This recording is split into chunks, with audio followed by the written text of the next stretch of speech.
ati guddaadha. Eenyee Yesuus ko ati guddaadha. Eenyee abbaa ko ati guddaadha. Eenyee Yesuus ko ati mootiidha.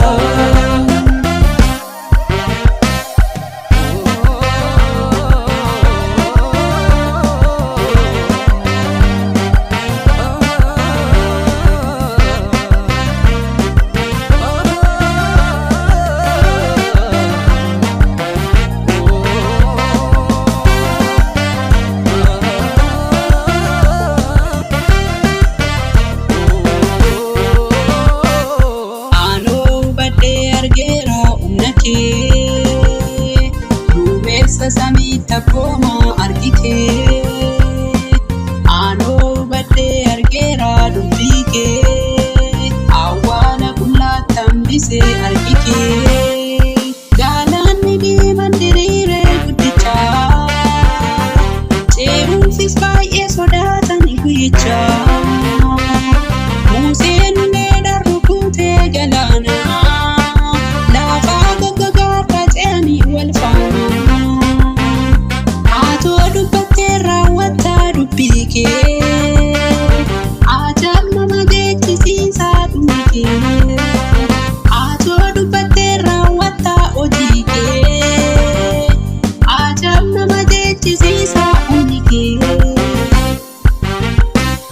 Eenyee Yesuus ko ati guddaadha.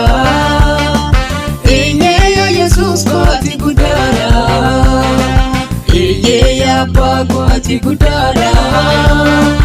Eenyee Yesuus ko ati mootiidha.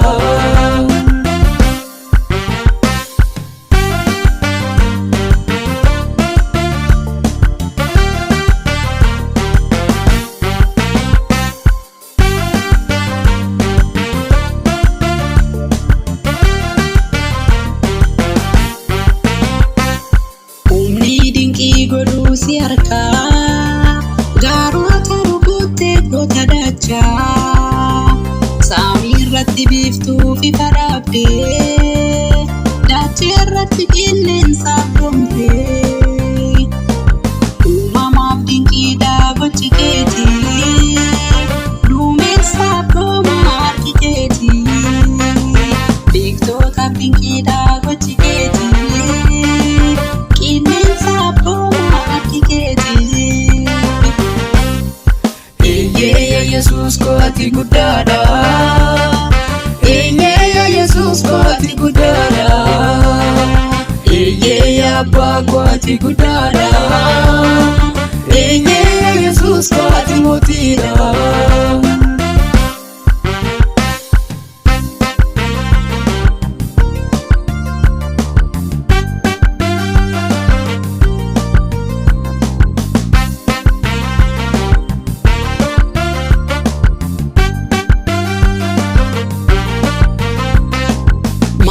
Si duwwaadhaa ilmi waaqaa dukkaana tarsaasee adda saaqa beekaan si duwwaadhaan ni jiraatu dhoksaa bara booddee kan hubatu tikseen si duwwaadhaan ni jiraatu hoolota baddeetiis kan wawwaatu abbaan si duwwaadhaan ni jiraatu.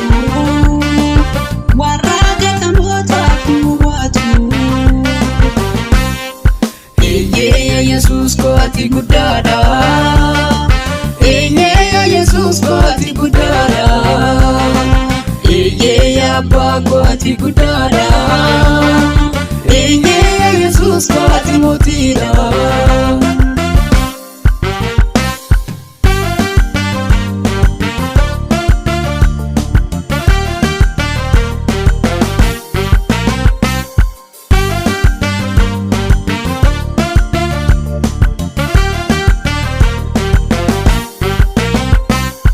Sichis dhalatee hin argamu akki kee alfaa omeegaadhaa dhumni kee qaaleensa addunyaa fayyeessuuf dhalattee murteef deebitee dhufuu kee dubbattee sichis dhalatee hin argamu akki kee alfaa omeegaadhaa dhumni